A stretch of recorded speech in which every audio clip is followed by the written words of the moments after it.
Peace. This is S.S.Oracle, Shadow and Soul Oracle. This is Savvy. I had made a post on my threads that stated, I can tell you don't work on your root chakra because you fear the government more than you trust divine order. And I said it with love, right? Said it with love. You fear the government more than you trust divine order. And so I related this to the root chakra, and I just wanted to come on and just share some information about what I've grown to understand about chakras in the spiritual movement and energy work movements and all of that kind of stuff, right? And chakras are levels of consciousness, right? They're energy centers in the body and without the body. Without the body, that's just how I phrase it, but out on the outside of the body, right? They're not all internal, right? There are many chakras that deal with our being, right? But when we talk about the basic 7, the ones that correlate to our actual body, right, from the root to the crown, right, the crown of the skull, and then the base of the spine, the coccyx, right? So the basic 7 chakras are what give us the experience, right? Our human experience. You think a projector, right? You have a machine and it projects something onto a screen. Chakras are our projections, right? They're levels of consciousness. There's energy, and those energies are memories, right? I'm trying to make this as simple as possible so that people can follow here. All right. So they're memory centers, energy centers, levels of consciousness. So awareness. And so when I was first awakening, this was like 2011, 2012, right? And I had so many questions, right? With my inquisitive mind and analytical mind, I'm like, how does this start? Like, where do they come? Like, are you born with them? Right? Like, how did they become unaligned or unbalanced? Like, I had so many, those were all of my just questions, and I've gotten answers as I've studied and as I've meditated and just worked within myself. And it's like, we're born with them because they animate or project our experiences. How they become unbalanced is there's already energy there, right? Because we inherit things through our DNA, right? So memory is inherited through the DNA, which is within the chakras. So when we're doing work on ourselves, right? When we're doing energy work and we're wanting to work with our chakras, the thing that happens, and this is what I've realized, when we awaken, when we have an awakening and people are coming into knowing that there's something beyond the physical and they start to get into the more metaphysical things, the third eye is the first stop, right? Because you realize your third eye has opened, and that's what's promoted. Like that's what's in the quote unquote new age community. You hear your third eye is open. You're opening your third eye. The third eye, though, is a higher faculty chakra, right? So we're dealing with more non-physical things when we talk about the third eye. And I've talked about the third eye a few times on my channel in some of my videos, and even back in my shorts, I gave like this exercise to do to meditate with your third eye. So you might want to scroll back into that to check that out. But we start with the third eye. The problem with that is the lower 3 chakras, the root, solar plexus, sacral, those are our anchors into the physical reality, right? And I'm going to get back, I'm going to reel this back into the post that I made earlier today saying, I know you don't work on your root chakra because you fear the government more than you trust divine order.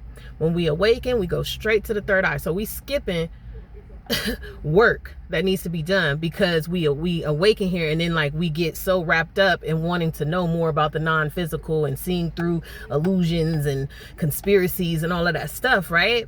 Which there's no problem with that, but it can become a problem when we're not doing more physical work. Those higher chakras, the third eye, the heart, right?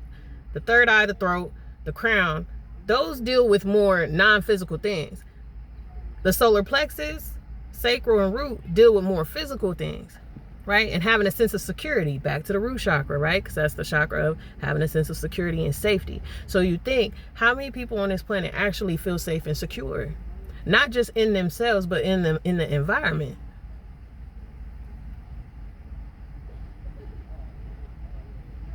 Right. So the work is working on all of those chakras, right? And what they mean, and how they project our experiences and our level of consciousness or awareness of understanding what those chakras are for us individually. But specifically the root chakra it's the I am, right? Each chakra has a general statement. So root is I am, sacral is I feel, solar plexus is I will, or I can, or I do, right? That sense of power.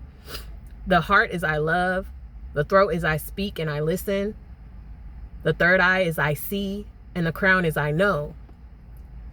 But let's go back all the way down to the root, and I am. That is a general statement of existence and being. Like this water bottle. Like this water bottle is, right? It is. It exists. So I say I am. That means I exist.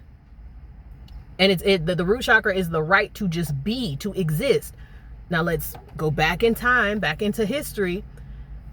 Centuries, eons of civilizations where people's right to just exist was violated. Fast forward to 2026. Is that not still happening? Okay, people's root chakras are not okay. Okay, but the illusion is if I have money, if I look good, okay, if I got a certain social status, then I'm solid, I'm stable, I'm secure. But the internal part of it, right? The spiritual part of it, the emotional part of it, the mental part of it may not be that solid, may not be that stable, may not be that secure. And we can see that in society, right? I've understood that the root chakra is also a connection to our ancestry, right? Because we talking roots. We talking roots, the bottom of things. So not having a connection to your spiritual roots, your spiritual foundations, that's an issue within the root chakra. And I feel when we don't have a solid foundation and connection to our roots, as far as spirituality and ancestry, the more fear we embody in our experiences here. And that was the basis of my post. I know you're not working on your root chakra because you fear the government more than you trust divine order, right?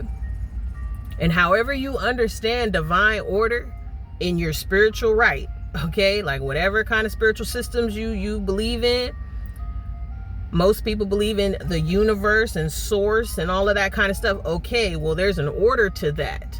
And how man has behaved on this planet, as far as the atrocities that happen, doesn't stand a chance against spiritual law. So when you understand spiritual law and the foundations of spiritual law, your sense of security in your being on this planet increases. And so you strengthen your root chakra in that way. Now, this doesn't mean that terrible things don't happen. Like, we can't be delusional, right? In terms of, it's just like when people think like prayer alone will stop certain things. Like, prayer is powerful, but we can look at the world and see that terrible things still happen, right? Like, I'm just saying. So it's not a matter of being oblivious to things that happen in the physical world by having a secure foundation spiritually and being stable in your root chakra. It's just knowing that there is something beyond this physical, right? That you can trust that there's something beyond this physical, and that there's an order to chaos that goes on here, right? I resonate with Kemetic spirituality, ancient Egyptian spirituality. So I understand the battle between Esfet, which is chaos, and order, which is Ma'at. So there's an order to things. Despite the chaos that's going on and the atrocities that go on, that's going to be fixed eventually. And so you know that the Most High or the divine has an ultimate plan to turn things around, right? And even in universal law, there is the law of rhythm, right? Where things go this way and they're going to go back the other way inevitably. So you trust in that, you know, in that.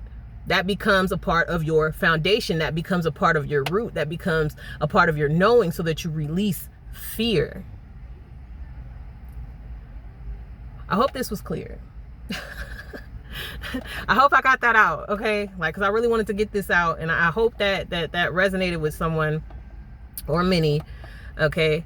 on your journey of understanding yourself, you know, on an energetic level. And, you know, if you're exploring chakras and want to understand it, but it gets deep like that. And that's just one of them. That's just the root. And I didn't talk about everything. Right? But there's a lot to it. We are complex beings, right? Full of complexities and mysteries. And so the journey is to unravel them and explore them and question things, right? We hear that when we awaken. Third eye's open, question everything. Okay, and so we continue on that journey. That doesn't stop.